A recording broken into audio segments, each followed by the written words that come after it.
Now entering Nerdist.com.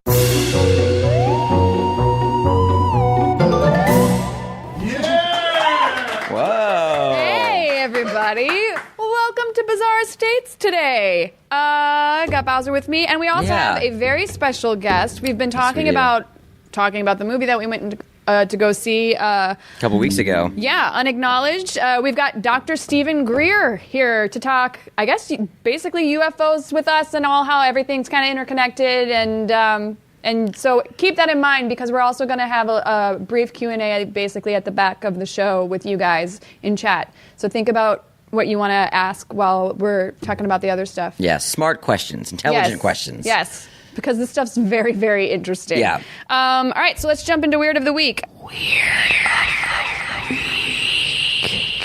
We've got an update on one of the stories that we had quite a while ago, back in May. A 2-year-old girl found in a coffin from the 1800s in a person's backyard has been identified. This can be found over at abc7.com, and I'm telling you guys the websites this time because I've lost my laptop. And so can't update the Facebook page. So this information lives and dies here. It's not going to be on our Facebook. I might be able to hit it up later when I get home if I'm able to find my laptop. It's in the house. I just don't know where. So anyway, the 2-year-old girl was found in a lead coffin, almost perfectly preserved, from when she was buried in the 1800s, discovered in the backyard of a San Francisco couple. She has now been identified. She was originally dug up by construction workers last May when she was left behind when bodies from the Oddfellows Cemetery were relocated. The nonprofit organization Garden of Innocence National, who basically is a nonprofit that helps abandoned children get proper burials, conducted some DNA research on her and was able to identify her as Edith Howard Cook. And they were also able to discover that Edith died on October 13th, 1876 from a protein deficiency, which obviously would kill you back then, but currently is curable with what we have now. The San Francisco homeowners where Edith was found, John and Erica Carner, have mentioned that before the little girl's discovery, they would often hear little child's footsteps running throughout their house at odd hours, and that were definitely not their little kids.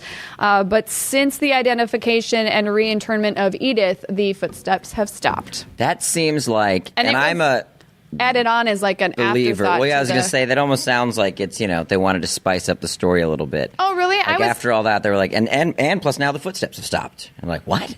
I mean, it makes sense in like a horror movie sense. See, I was feeling the opposite way, where they added it, like if it, they weren't exploiting the fact that that was a story they could exploit. Gotcha. Do you know what I mean? Right. No, like, it wasn't at the forefront. All about this little right. It could have supposed Amityville'd it out. But instead, they're just like, hey, this was also something that happened on top of this already cool thing, which is we were able to identify and relocate her properly. Yeah. Which is cool. Yeah, I thought it was nice. So this is a great story to actually lead us into Dr. Greer's segment. Vietnam vets recount UFO experiences. This is over at express.co.uk. Many vets have started to come forward with accounts of UFOs appearing and sometimes even interfering with the war. The most reputable claimer is Captain George Filer III, who worked for the U.S. Secret Service in Vietnam and who says that he's seen UFOs interacting with U.S. jets. His quote is, "One of our planes flew at about 500 knots and suddenly a UFO appeared and circled the aircraft several times before it then flew off at 3 times the speed of our Air Force jets." Another vet that's come forward in the past was Pete Mazzola, who served in Vietnam from 1965 to the end of the decade. And before his death in 1987, he said that he saw UFOs during the conflict. I saw more than a few unusual, quote, shooting stars that maneuvered in a way that no aircraft could or meteor could. One specific incident was when Mazzola and his squad saw a UFO hovering over a rice paddy field. They all were witness to it. They say that often when they would call them in, they were told that they needed to stop referring to them as UFOs and refer to them as enemy helicopters. And that they would often engage in battle with these objects. And that was kind of where the article ended, and I think that is a perfect transition to introduce Dr. Stephen Greer to the show from the Unacknowledged movie that is currently out. Thanks for joining us. Thanks for being here. Glad to be here. Well, before we kind of launch into it, because Unacknowledged is thick on information. Yeah, it's pretty dense. Yeah, it is. I just want to get, I guess, the generic question out of the way. How and when did you get involved in all this? Like, what sparked the interest?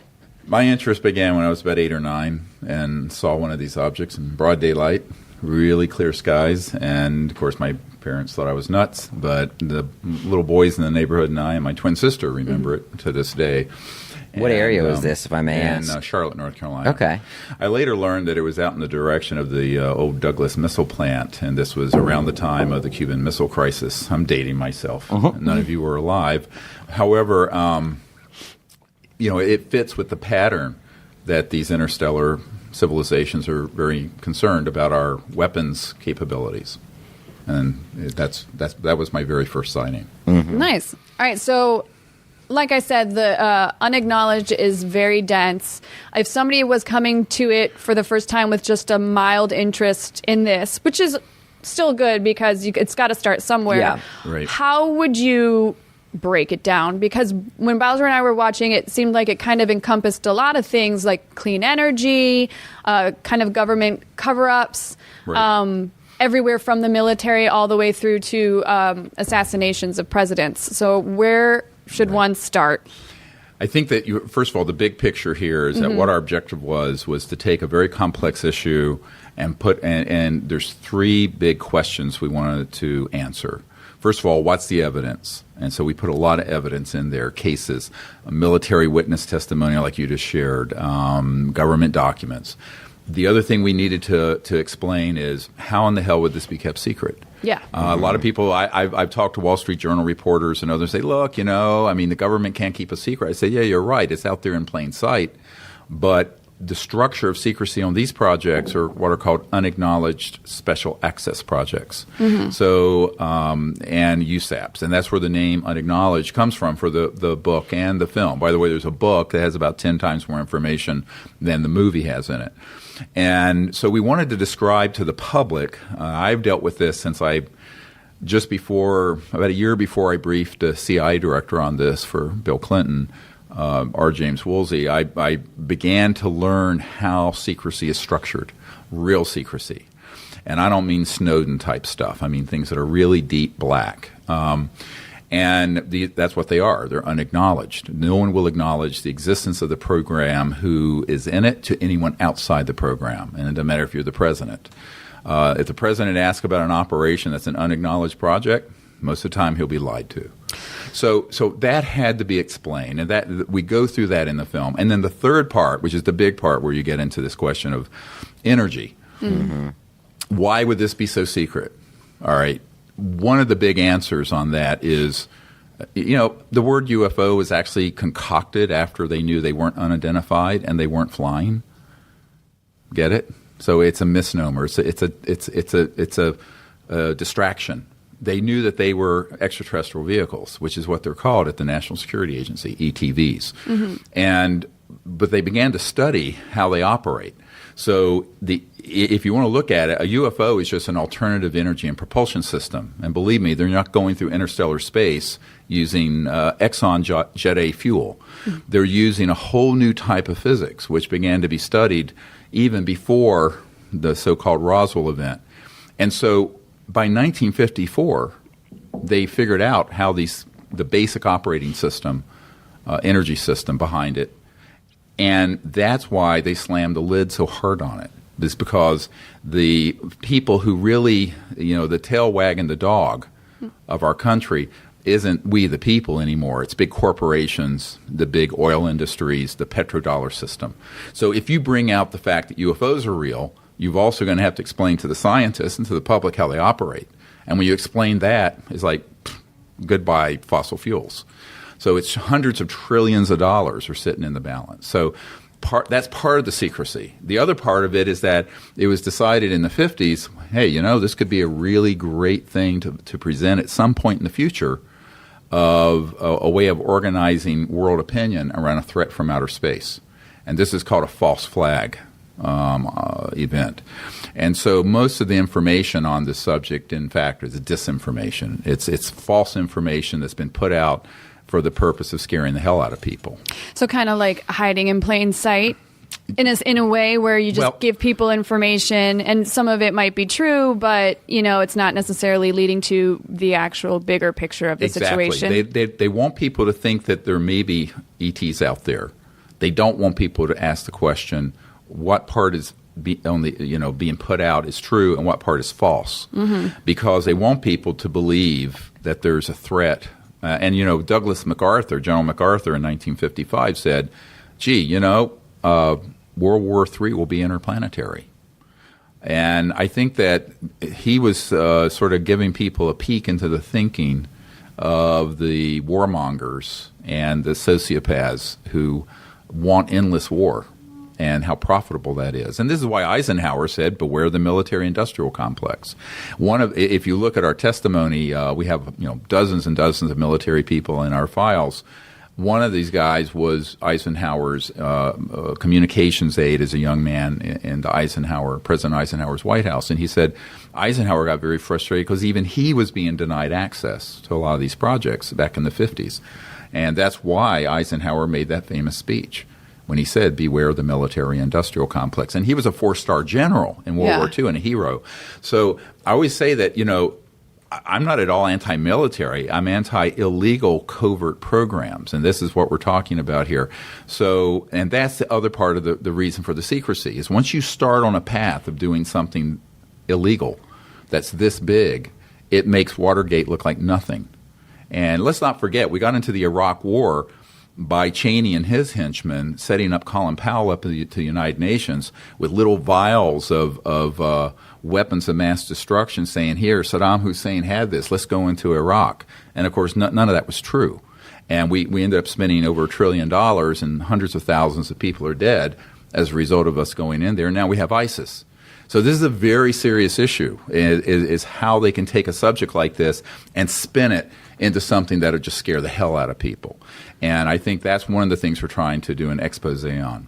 If these are unacknowledged files, how are you guys able to even find the path to start trying to find the papers that led to the trail in the first place? I guess that's a convoluted way of asking that question, but I don't, how did you even know where to look? It's a great question because it's actually happened very organically. I mean, I started this project in 1990. And our original purpose was to go out and see if we could actually make contact with these civilizations. And we did. And how did you do that and what happened? All right. Well, there's a whole set of protocols we used. And, if you look at the material on our site, SeriousDisclosure.com, you'll see some of the images and videos. It's pretty mind-blowing stuff. And we were on a beach in Florida. And we were using these protocols to contact these civilizations. And 4 of them appeared in the sky very close. And there were 2 Air Force people there. There were about 60 people there. And it ended up on the front page of the Pensacola paper in 92. Oh, did other people witness it from, not part of your group, but they saw it come in? Because we were on a state park beach, but it was near a populated area near Pensacola. So the result was, of course, this, sort of the shit hit the fan, excuse my French, but oh, no, that's fine. And, totally fine for this podcast. I'm an emergency doctor, so we tend to be pretty earthy. But what happened is that within a month of that, the intelligence community reached out to me. So the head of Army Intelligence contacted me, people from the National Security Agency and CIA, and some Pentagon folks. And so I began to talk to those people, and some of them were very hostile to what we were doing. Even though they're the ones that contacted you in the first place? Yes, but they were saying, well, who the hell do you think you are, and you better stop doing this if you know what's good for you. I see. They didn't want us Not like, this. Oh, hey, come help us. More like, yes, we need you right. to knock it off. Okay. But there were others who were very friendly to what we were doing. And those are the people who began to be – in fact, my main military advisor for more than 20 years was a man who was in Vietnam and had one of these UFOs come up right beside his ship, was underwater, and then took off and went out into space and was on radar.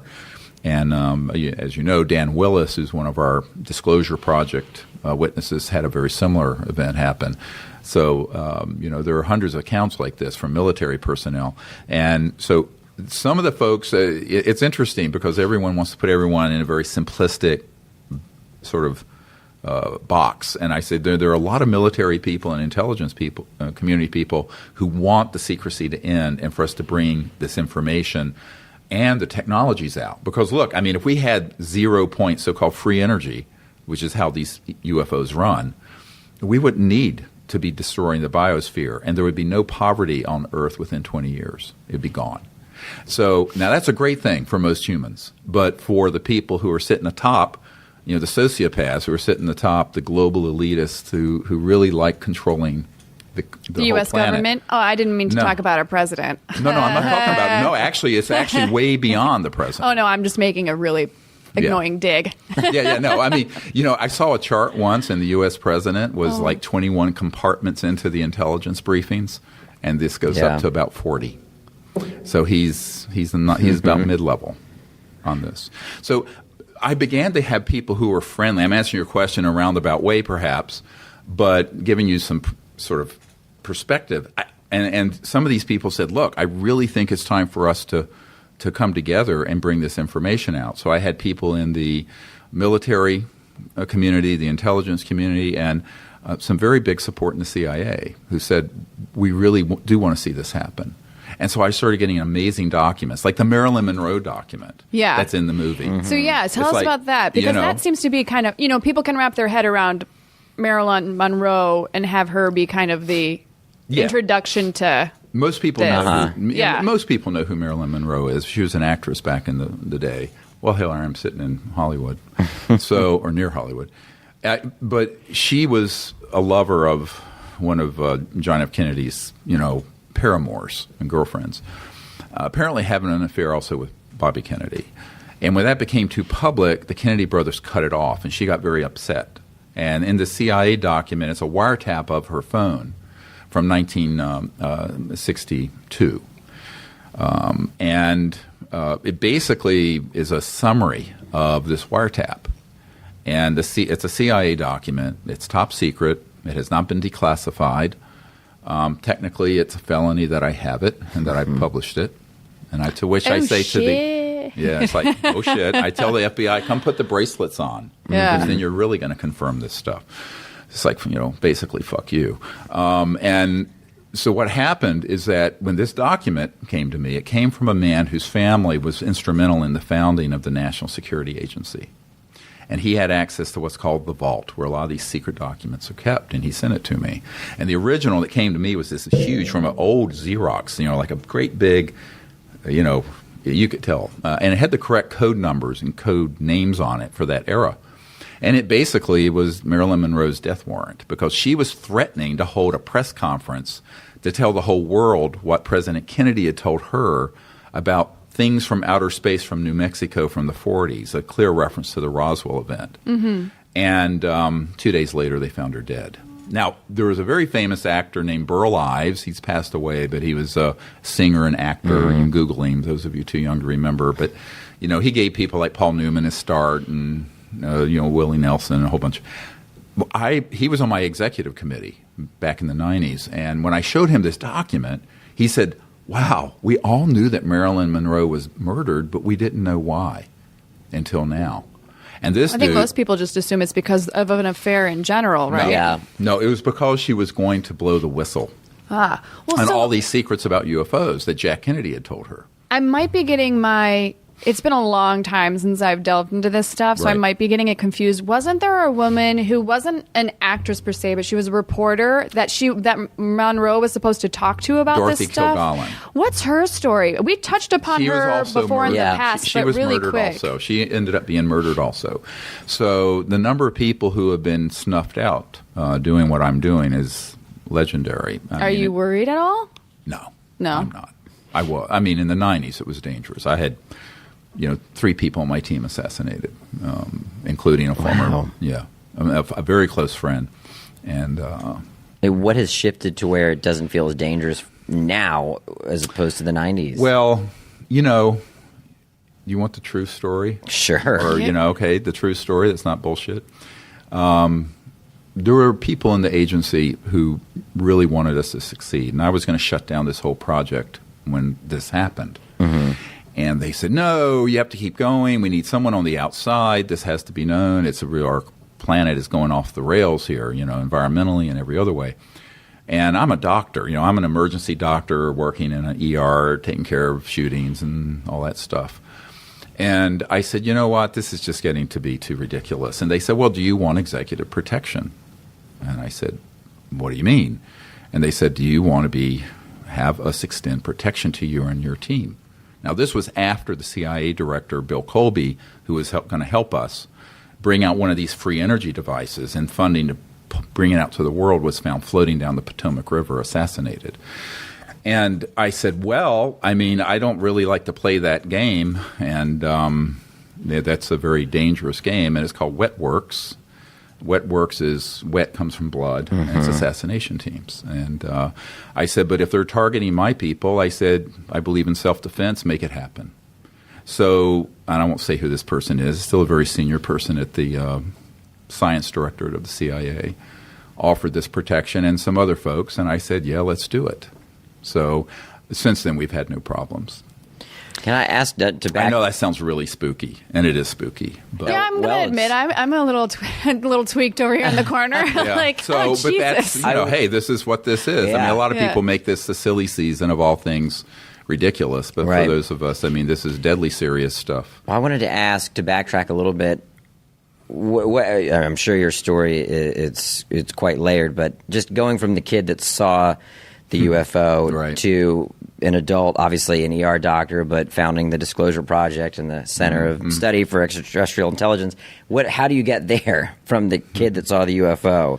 I'm sure it's quite a journey. This might for people that don't know since your we're on bio. there, what is this bizarre? Bizarre States. Since we're talking bizarre stuff, you want to get a Yeah. little bizarre? Yes. Sure. You opened with a story about this child and this sort of poltergeist phenomenon.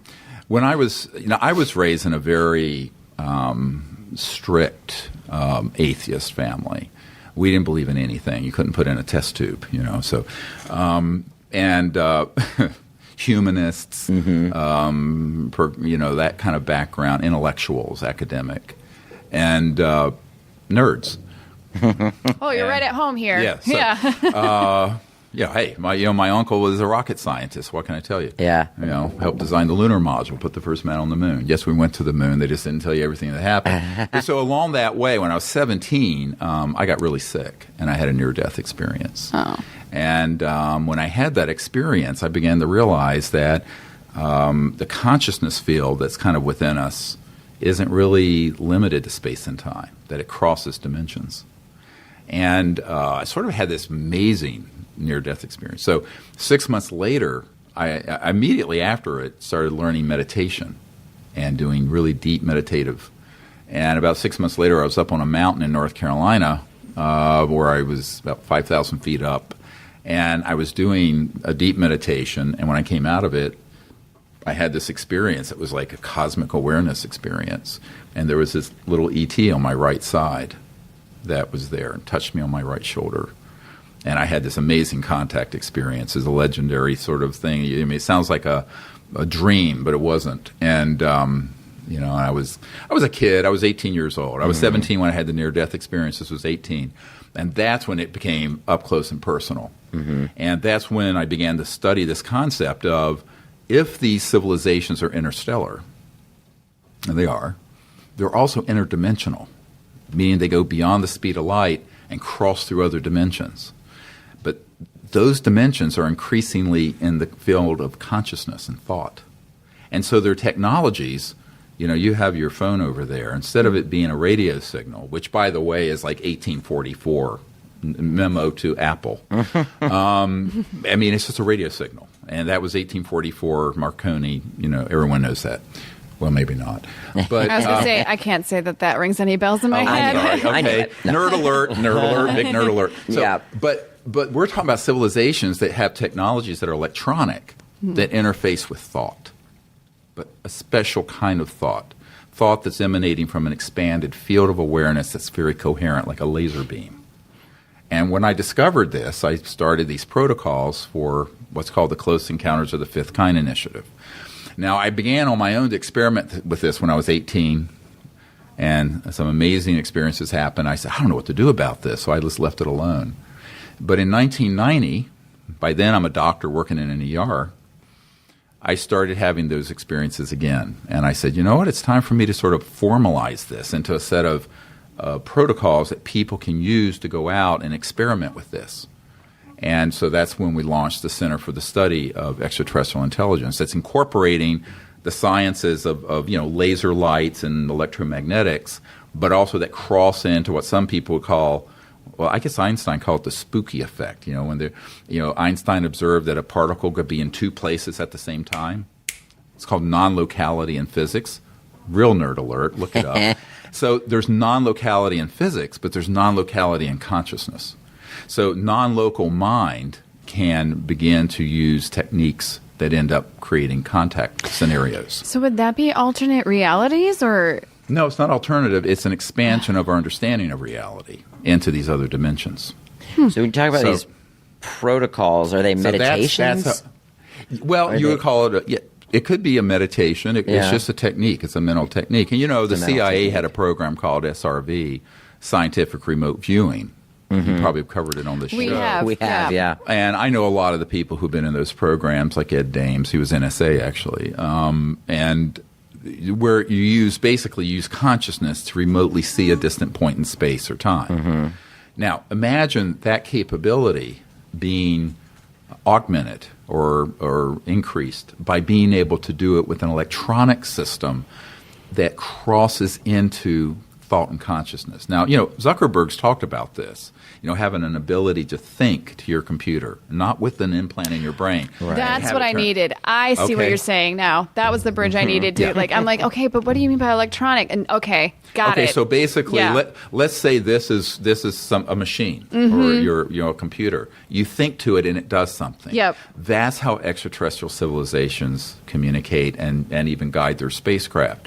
Now, this has been known for 70 years in the intelligence community. It's the biggest non-secret secret because it's out there, again, if you study this issue in plain sight, it's hidden in plain sight. So I started doing these experiments using that, and we had some spectacular successes, and that led to the intelligence community reaching out to me, and they basically said, this kid has figured out the Rosetta Stone of interstellar contact, and we don't like this.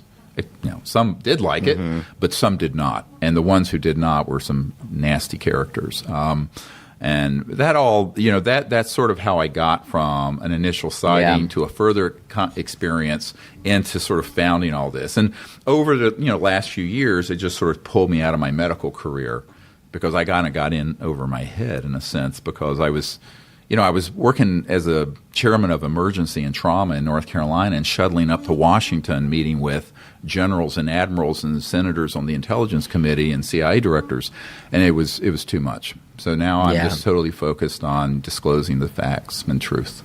Nice. When did consulting for government officials and militaries begin? And how did they find you? Well, this is what I said. I mean, after we had this major event happen that made its way into the press in Pensacola in 92, then they approached me. Yeah. I never reached out to anybody. And then I was given a lecture at Colorado State University in 93. Mm-hmm. And it was after Bill Clinton had gotten sworn in as president. And a man was there at the back of the room, kind of a bit of skullduggery, sort of lurking around. And he waited till everyone left. And he said, there's some folks in Washington that I know that I think can help you with what your objective is. Because at that point, I was talking about ending the secrecy and doing disclosure. And I said, well, who would that be? He says, well, I'm friends with the new CIA director. Would you come up to Washington to brief him? I said, well, can't he get briefed inside the agency? Yeah. And he said, no. He says the president and the CIA director have made very specific requests through channels and have been denied access or been lied to. So that's the part of the movie Unacknowledged that blows most people's minds. Right. All right, because they think, oh, my God, you're the CIA director, you know everything. Now, some CIA directors, like George Bush Sr., were involved in these covert programs, but others have not been. And it really has nothing to do with your position in the government. It has to do with whether you were brought up through the system and you're willing to go along with the agenda of secrecy. And if you're not, if they actually do an evaluation on you, and if they don't think you're going to go along with the secrecy, they're going to tell you just basically to buzz off. And that's what they said to Jimmy Carter. President Carter, as governor, when he was governor of Georgia, saw one of these UFOs, and I have an official report from him with his signature on it. And so did Ronald Reagan, by the way, when he was governor. But Carter, when he tried to get briefed on this from the outgoing CIA director, George Bush Sr., Bush said, basically, we're not going to tell you anything, and blew him off. And I know people who were subsequently tasked by President Carter to pursue this and look into it. But at some point, some people showed up at the Oval Office from the deep national security programs and said, sir, if you'd like to complete your first term in office, you'll keep your goddamn mouth shut. Wow. And threatened him. Now, this I know for a fact. So the problem becomes, everyone thinks that, your high school civics lesson of how our government and democracy is structured. One of the points of the movie Unacknowledged, and the book even more so, for those who read. Does anyone read anymore? We'll see. Anyway, is that the whole idea of the rule of law and our Constitution has been subverted, including the freedom of the press. Now, it's interesting because the Air Force intelligence officer that's in the movie Unacknowledged, Doty, he talks about carrying bags of cash to people in the mainstream media to kill the stories or to give him intelligence on what's getting reported out on this. So people think that we have a totally free press, but if you go to the big media, up till now, CNN, New York Times, Washington Post, they will not cover this no matter how much evidence and proof you have. So luckily we have the internet, and we have people like the good folks at the Orchard who are distributing Unacknowledged. By the way, it's number 1 on iTunes for documentaries. That's great. Oh, congrats. Yeah, it's been number 1 since it came out last week. So it's very exciting to see that this is beginning to change. But the big mainstream media has gotten so many corrupting influences in it. Daniel Sheehan, who was in the film, who's a constitutional attorney, did the Pentagon Papers and Silkwood case and all this. And he saw a document that stated there were 42 people on the payroll of the CIA who were in senior positions in major media to control stories or stop them from coming out. Now, this should worry everyone who's concerned about democracy and freedom and a free press, because this is a clear conflict of interest where you have corrupt people in the government infiltrating the big media where people get their news. Well, I found it very interesting in the documentary when you talked about, I guess, just that it isn't necessarily hidden and covered up as much as it's talked about, but it's talked about as all this stuff is crazy. It's covered by the National Enquirer. It's always right. They just frame it in a way that immediately discredits anyone that could say any of this is true. Yep. And so then it's just like, well, we took care of that, because then everyone just looks. Well, one of the things that and this kind of ties into what he's asking too. One of the things that and you might have touched upon it in the movie. I can't remember. I think briefly. It seems like, there's hints at UFOs in classic paintings, in the Bible, depending on what you believe and reading between the lines. Right. But it didn't really have a hardcore spike until the 50s. Why then? Yeah, well, 40s and 50s. 40s and 50s. And I think that, if you remember, the whole Roswell event, which did happen, which were actually 3 ET craft that crashed, not one, was at the only atomic bomb squadron in the world. At that time was in Roswell, New Mexico, 508th Bomber Squadron. And it seems, the best we can tell, going all the way back to the Foo Fighters. Yes, there's a band called the Foo Fighters, but Foo Fighters are what UFOs were called in World War II. And they were very concerned with our military and our weapons of mass destruction, particularly nuclear weapons. So when we began to launch atomic bombs onto cities like Hiroshima and Nagasaki, but also then develop hydrogen bombs, which are 100 times or more destructive, apparently these extraterrestrial civilizations became very concerned that not only could we destroy this planet, which, who knows, maybe they have an ancient history in its evolution. But we could become a threat to their planet. I mean, think about it. We're at the same time that we're developing these globally destructive weapons, we're beginning to go into space. So I think we got on the radar scope of some folks who were quite concerned about that. And of course, in the sort of the kooky UFO subculture, everyone's going about alien invasion. I'm going, look, these civilizations are hundreds of thousands to millions of years more developed than we are. If they wanted to just shut this down, it'd be over in a nanosecond. The reality is, I think that they're wanting us to get ourselves under control and become what Michikaku calls a level 1 civilization, meaning that we're peaceful and we're not destroying the environment anymore. And then we can be welcome into space. But right now, we're not peaceful. We have the ability to go to global thermonuclear war still. And we are actively destroying our biosphere unnecessarily and keeping secret the earth-saving technologies that we feature in this film. So I think that those are the issues. And I think looking at it from a non-human perspective, an extraterrestrial perspective, if you were to just stumble across this planet from 1945 till now, in the last 70-some years, you would be excused for thinking that we were bonkers. We're kind of shitty. Yeah, we're nuts. I'm an emergency doctor. If somebody comes into the ER who is a danger to himself or others, right, they can be involuntarily committed as insane. Legally. Right. So I wonder, from the perspective of these civilizations, if humans aren't viewed as kind of nuts, at this point, because we're doing all these crazy stuff. Makes no sense. Yeah.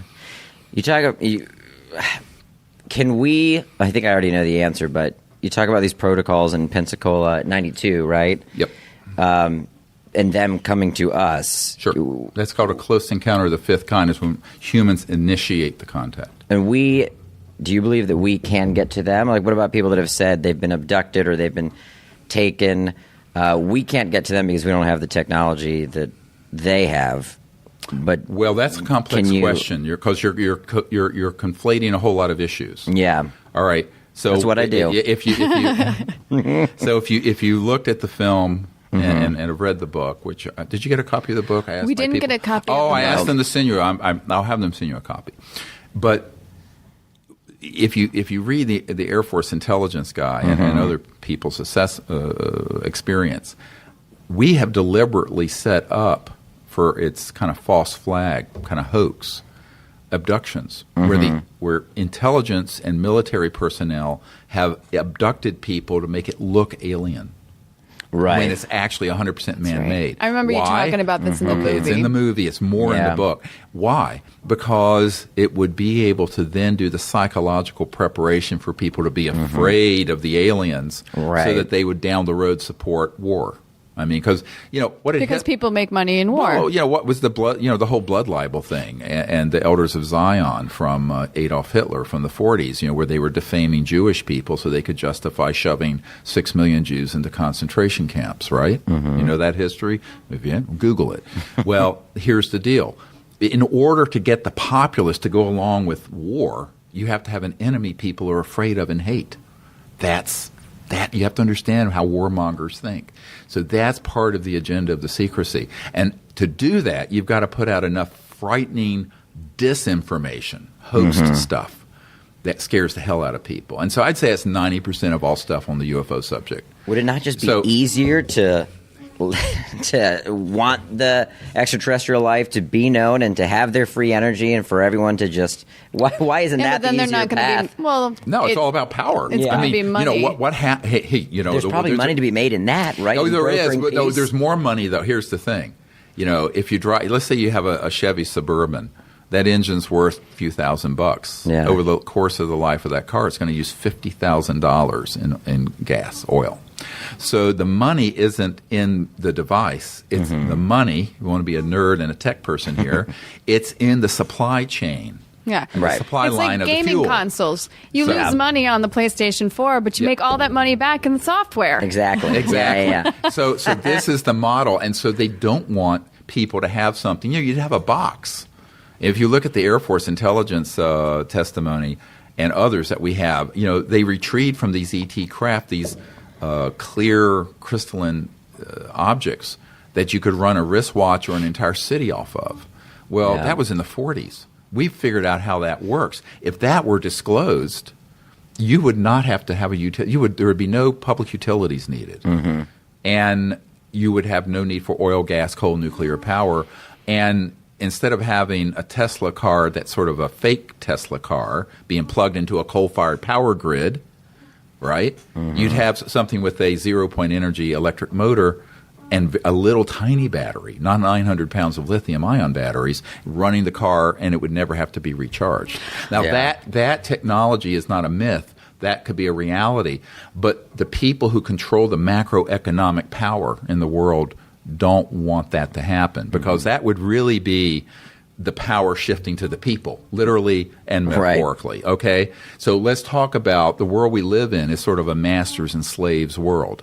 And guess what? We're the slaves, and these people who run these multi-trillion-dollar empire are the masters. If you even have $100 billion like Bill Gates, you're like a bit player on the stage of this stuff. The real action is in the hundreds of trillions of dollars in derivatives and commodities and all this stuff, and the petrodollar system. We're talking real money now. Yeah. All right. So it's all about corruption and power. And so there's this sort of joint interest between military industrial intelligence community and these big financial oligarchs, and kleptocrats. One of the questions I wanted to ask, kind of going back to what we were talking about before, as far as like the unacknowledged papers and the fact that there's even folks in the CIA that don't have access to this information, somebody's got to be running the show. Sure. So who's that person? Well, it's a whole group of people. I mean, there are 200 or 300 people on the committee dealing with this. I've met with some of them. And historically, there are a number of them that are, pretty well known. Certainly Bush Sr., Papa Bush, is very involved. Senator John Warner of Virginia was on this committee. I know his son and has confirmed this. You have people, not Mark Warner, who's currently in the Senate, but the John Warner, not related, who battleships or submarines are named after him. And then you have folks like Dick Cheney, definitely on this committee. Admiral Bobby Ray Inman, who was the National Security Agency head, who then went on to the board of directors of Science Applications International Corporation, which is a sort of a crown jewel of contractors for the Pentagon and for the military. So the big action is actually a sort of this hybrid between military and intelligence operatives and the revolving door into the corporate world. All right? And that's where the action is. For example, in the early days, Lawrence Rockefeller was one of the very early supporter of my efforts to brief President Clinton and what was called Project Starlight, which was the code name for the project I was running before the Disclosure Project was founded. But his brother, David, of Chase Manhattan Bank, which is now J.P. Morgan Chase, one of the biggest banks in the world, was furious at us for doing this, livid. Because, I mean, that whole system, the petrodollar system and the big, I call them the gangbanksters running the banking empires, they would have to adopt to a whole new world of real democracy and freedom and economic freedom, and that would run amok of their model, their profit model. So I think that there are players on all sides of this, and what I've told people is that they're from various walks of life. Now, when I started this effort, and I know when I briefed the CIA director, I was told about a third of this committee, which is now known as MAJIC, M-A-J-I-C. It's the Majority Intelligence Committee, but the acronym is M-A-J-I-C. Or maybe a third of them were supportive of this idea. Now I understand it's more like 2/3. The problem is it's not a democracy. The 1/3 that are opposed are the kind of folks who won't mind killing one of their own. Like when Bill Colby was assassinated, the week he was going to meet with my board to hand off one of these free energy devices. So, unfortunately, his son and his family thinks that it was either an accident or he committed suicide. He did not. His best friend, who was a colonel, came to the funeral of one of my closest friends who was killed, helping me back in those early days, and said, we both have had terrible losses, but we can't look back. So knowing that all this stuff is going on, and it doesn't seem, from at least from our perspective, that things are changing for the positive too quickly. Like, why do you feel it necessary to like keep kind of banging your head against that wall and like continue to do what you're doing? Well, this harkens back to, I guess what Bush Sr. called the vision thing. I honestly believe that, we're in a very difficult time right now, but we're going to push through it because humans usually do. But it isn't going to happen by itself. It's not like a Ouija board or something just happens by itself. There has to be an activist element to this. And people say, oh, how can I help with this? I said, well, tell everyone you know about the film Unacknowledged, the book, and organize people around the information instead of the disinformation, and let's create a movement to make this happen. I do not think, and where I'm not optimistic, is that I do not think that the government and the big corporate players are going to get ahead of this curve and do it themselves. I think that the leaders are only going to do it when there's a groundswell from we, the people. And I've always said, if the people will lead, if the people will lead, the leaders will have to follow. Mm-hmm. But right now, we're kind of sheeple, and everyone's sort of got their heads in the sand. And, over half the public believe UFOs are real and the government's hiding something. It's a big number, more than voted for any president in recent history. However, they don't understand the details. And that's why Unacknowledged sort of takes people through all the different aspects of this they need to understand in an hour and 40 minutes. And that was our objective. And I think the director, Michael Mazzola, and Stephen Peake, and the team that worked on it with me did a pretty good job of a sort of a tour de force over, so many complex issues in a little over an hour and a half. Because you were locked in, and this may be our last question before we go to Q&A. I think so. Yeah. We got a couple minutes left. Something specific whatever you guys want to do. Well, because you were locked into that hour and a half timeline for the movie, is there anything that you had to edit out that you really wish you could have kept in? I mean, that's part of the joy and also sadness of creating stuff is that you got to kind of, for lack of a better phrase, kill off your babies, kill off your children. It's like Sophie's Choice, let me tell you. So, is there anything that you're like, damn, I wish we got that back now in hindsight? There are a couple things. One, I wish we could have worked in the testimony from the Air Force intelligence officer about the Cash Landrum case, which is a case that happened in the 80s in Houston where humans were flying what looked like a UFO, and it actually, part of it was an extraterrestrial, like the shell of it, the form of it, but they hadn't figured out how to get the propulsion and energy system to work, so they put a clunky nuclear device in it, and it ruptured in flight, and it sprayed all this radiation on these poor women and people down outside Houston. Just Google it, Cash Landrum UFO case. Looking at it. And this Air Force intelligence officer, Doty, was the principal investigator for the Air Force on this and personally debriefed the pilots, the human pilots of this man-made UFO, and acknowledged on camera that that was a mishap of a man-made experimental UFO that injured these people. Now, those people tried to sue the U.S. government for compensation. They were severely sickened with radiation poisoning. And the government just said, it's an unacknowledged thing. They just said, we don't know anything about this. So how can you sue us if we don't know what it is? Now they could. And I actually met with an attorney recently where we talked about this. But so that case is spectacular because it illustrates several things. First of all, the testimony establishes we had ET made UFOs, that we were studying how to reverse engineer them, and we had man-made UFOs, and that thirdly, that there have been some events like the Cash Landrum case that were completely man-made tragedies that they've allowed the UFO community to think was extraterrestrial. They're happy to have people deceived. And in the meanwhile, you have completely innocent people on the ground who were terribly injured. And as a doctor, this kind of radiation poisoning, it was horrible. They were very sick.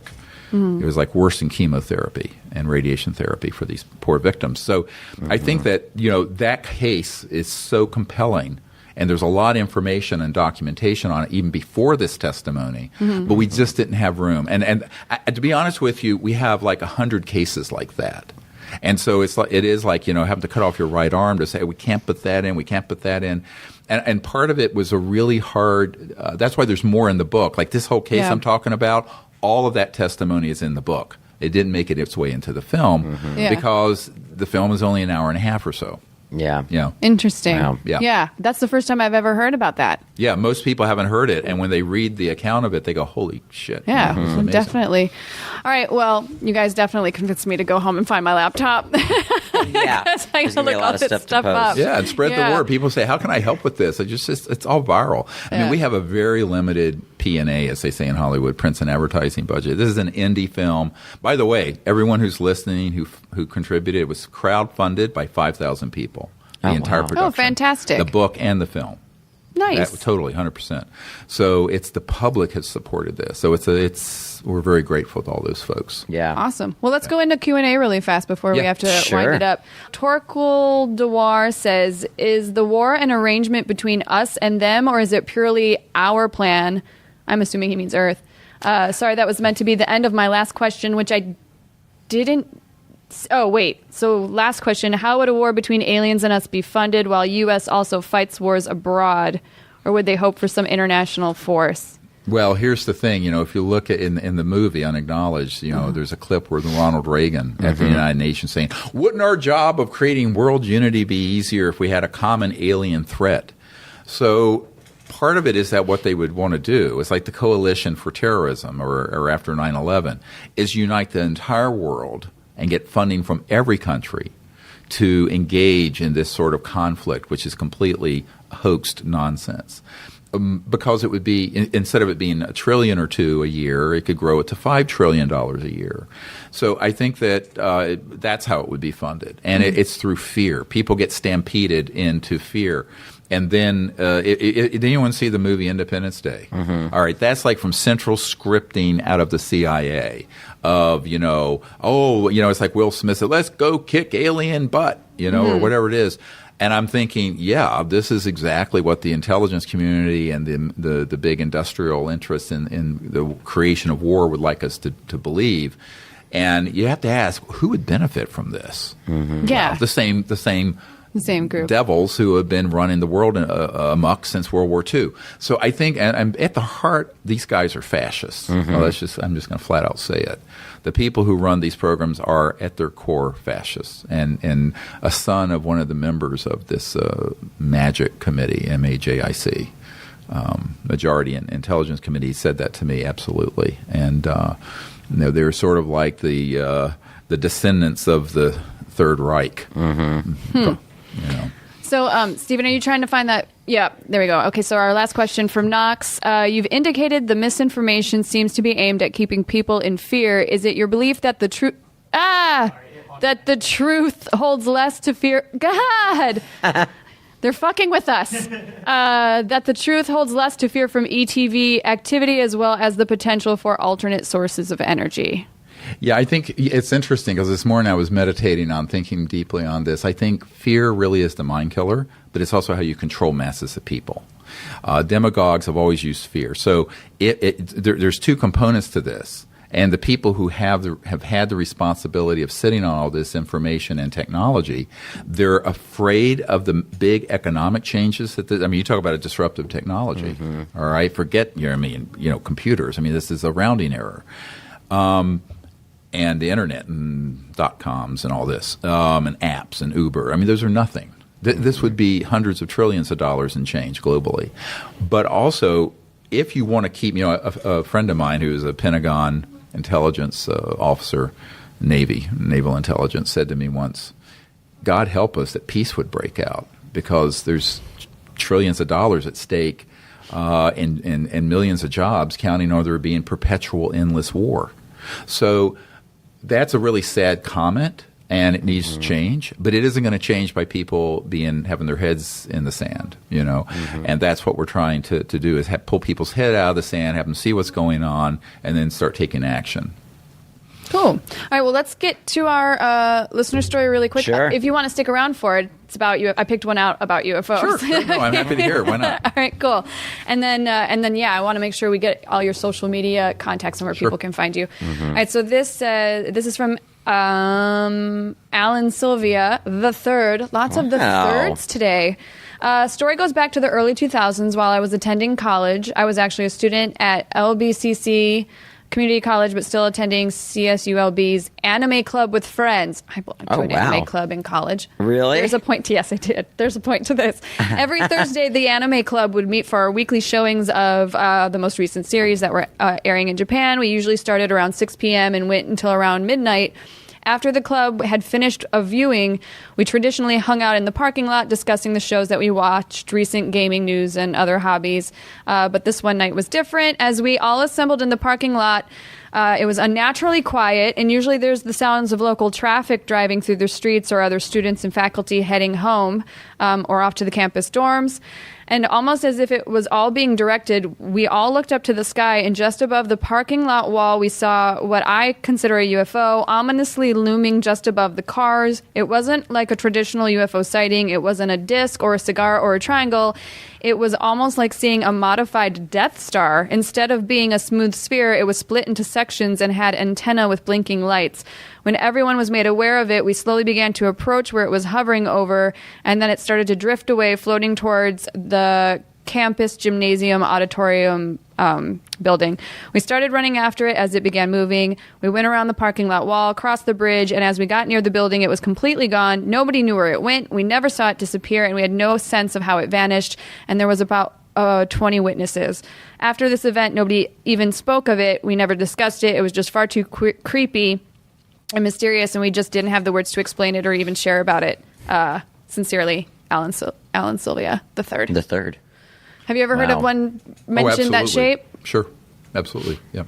And it's sort of these caricatures of the shapes is a joke, because almost every geometric shape you can think of, or how they've been spheres, diamond shaped, multi-sided objects.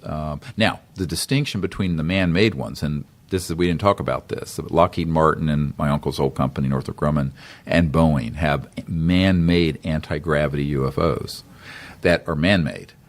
Those have seams and parts, like rivets and things. So if you see it up close, the ones that are interstellar do not. They're seamless, just completely smooth. seamless. Absolutely. Interesting. Yeah. Wow. Cool.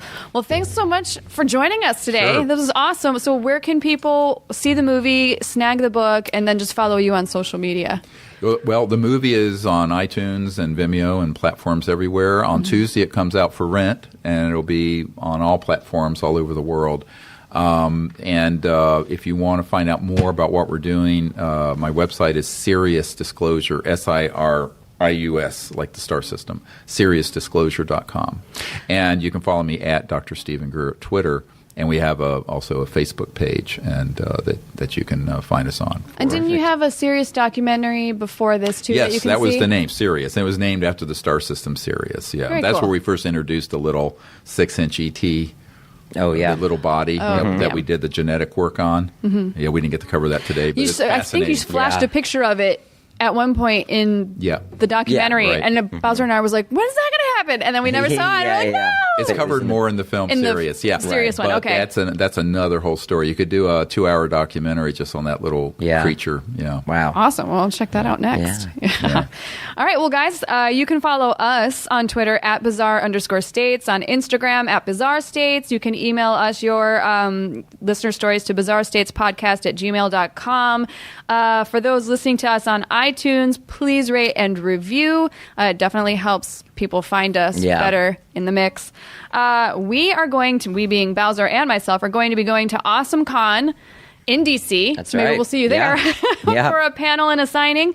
Once we get our schedule confirmed, we will let you know. And we do, as of right now, have a special guest. I didn't tell you about this, but I booked cool. somebody. Yeah, surprise. Nice. Yeah, I have a home in Washington. Yeah. Near the White Yeah, you House. should Yeah, swing yeah. by Awesome Con. It's a lot of fun. It's pretty awesome. I God. said it. Yes, so I'll give you the updates on where and when we will be there, where we're going to be signing, what the subject matter is going to be about the panel, and all that other fun stuff. And also, just for my own personal plug, I'll be there a little bit before that for Comic book. Firebrand, the comic book. So I'm going to be there for a while. And am I forgetting anything? No, we may have an announcement soon about some other things, but we'll do that next week. Yeah, I guess we'll Let's talk save about it it next next week. week. Yeah. Okay, fine. We've got one more really, really big announcement that we're not going to talk about yet. We'll save it for next week. Big book. And I think that's it. Thanks so much for tuning in. Thanks so much for joining us. Thank you. Have a safe Thank you. flight back, Thank and you we very will much. see you guys all next week. Bye. Bye.